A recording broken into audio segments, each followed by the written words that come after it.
श्योपुर से कांग्रेस विधायक बाबू जंडेल ने कांग्रेस की सभा में विजयपुर विधानसभा उपचुनाव को लेकर बड़ा दावा किया है। उन्होंने कहा है कि कांग्रेस नहीं जीती तो मुंह काला करा लूंगा। इस दौरान पीसीसी चीफ जीतू पटवारी समेत कांग्रेस के पदाधिकारी मौजूद थे। जंडेल के इस बयान पर राज्यसभा सांसद अशोक सिंह ने कहा है कि बाबू जंडेल ने विजयपुर विधानसभा सीट पर मेहनत की है, उन्हें कॉन्फिडेंस बहुत ज्यादा है, इसलिए उन्होंने ये बात कही है। अशोक सिंह ने कहा कि हकीकत भी यही है, कांग्रेस जीत रही है, हम दोनों उपचुनाव वाली सीट पर जीतेंगे। मेरा संकल्प आपका क्षेत्र में है। अगर कांग्रेस नहीं जीती तो मैं एक रैली निकालूंगा मेरा काला मुंडा करके और ये समझ लूंगा कि अब कल युग आ चुका है, अन्याय का बोलबाला है, क्षत्रिय मर चुके हैं, ये मैं समझ जाऊंगा। उनको कॉन्फिडेंस है कि यहाँ विजयपुर में वो जो मेहनत कर रहे हैं उनसे श्योपुर से लगी हुई सीट है, तो वो मेहनत कर रहे हैं। कांग्रेस के और कार्यकर्ता और कांग्रेस के सभी नेता मेहनत कर रहे हैं, उसके आधार पे उन्होंने कहा है जो माहौल है कि वहाँ कांग्रेस जीत रही। श्योपुर से कांग्रेस विधायक बाबू जंडेल ने कांग्रेस की सभा में विजयपुर विधानसभा उपचुनाव को लेकर बड़ा दावा किया है। उन्होंने कहा है कि कांग्रेस नहीं जीती तो मुंह काला करा लूंगा। इस दौरान पीसीसी चीफ जीतू पटवारी समेत कांग्रेस के पदाधिकारी मौजूद थे। जंडेल के इस बयान पर राज्यसभा सांसद अशोक सिंह ने कहा कि बाबू जंडेल ने विजयपुर विधानसभा सीट पर मेहनत की है, उन्हें कॉन्फिडेंस बहुत ज्यादा है, इसलिए उन्होंने ये बात कही है। अशोक सिंह ने कहा कि हकीकत भी यही है, कांग्रेस जीत रही है, हम दोनों उपचुनाव वाली सीट पर जीतने वाले हैं। मेरा संकल्प आपका क्षेत्र में है।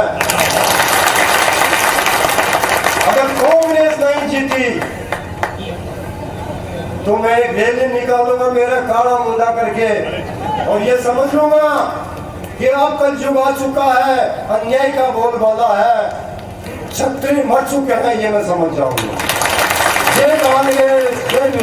उनको कॉन्फिडेंस है कि यहाँ विजयपुर में वो जो मेहनत कर रहे हैं उनसे श्योपुर से लगी हुई सीट है, तो वो मेहनत कर रहे हैं। कांग्रेस के और कार्यकर्ता और कांग्रेस के सभी नेता मेहनत कर रहे हैं, उसके आधार पे उन्होंने कहा है जो माहौल है कि वहाँ कांग्रेस जीत रही। तो चलिए, विवेक हमारे साथ लगातार बने हुए हैं। विवेक, बाबू जंडेल ने ये बड़ा दावा कर दिया है, कितना जस्टिफाई वो इस दावे को कर पाएंगे और क्या किसी का अब तक रिएक्शन आ पाया इसमें?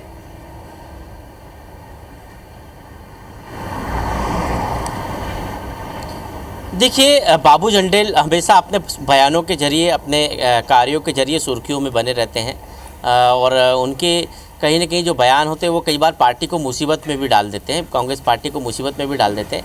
हालांकि उन्होंने जो बयान किया है, जो दावा किया है विजयपुर उपचुनाव को लेकर, वो कितना सच साबित होता है तो 23 नवंबर को जब जनता जो है रिज़ल्ट जो है चुनकर देगी, तब समझ में आ जाएगा कि बाबू जंडेल ने जो कहा है उनको उस पर अमल करना है या फिर भारतीय जनता पार्टी को बाबू जंडेल की जो बात है वो सही साबित होती है।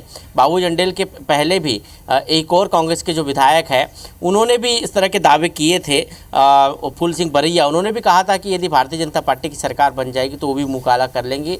हालांकि भारतीय जनता पार्टी की सरकार बनी, लेकिन जो है फूल सिंह बरैया अपने बयान पर कायम थे और वो भोपाल आए भी करने के लिए, लेकिन दिग्विजय सिंह ने उनको उस समय जो है रोक दिया है सब करने से। अब बाबू जंडेल इस तरह की बयानबाजी कर रहे हैं। लोकतंत्र में जनता ही सर्वोपरि होती है और जनता ही सब जो है जनप्रतिनिधियों को चुनकर जो है भेजती है। ऐसे में जब चुनाव होने वाले हैं विजयपुर में, और विजयपुर में चुनाव में जनता वहाँ पर भाग्य जो है ईवीएम में कैद करेगी कि आखिर उसको कौन पसंद है, भारतीय जनता पार्टी या कांग्रेस पसंद है, और तब वो जनता ये निर्णय करेगी, न कि बाबू जंडेल ये कहकर निर्णय करेंगे। यदि ऐसा होता तो चुनाव कराने की नौबत क्यों आती, नेताओं के कहने पर चुनाव हो जाते।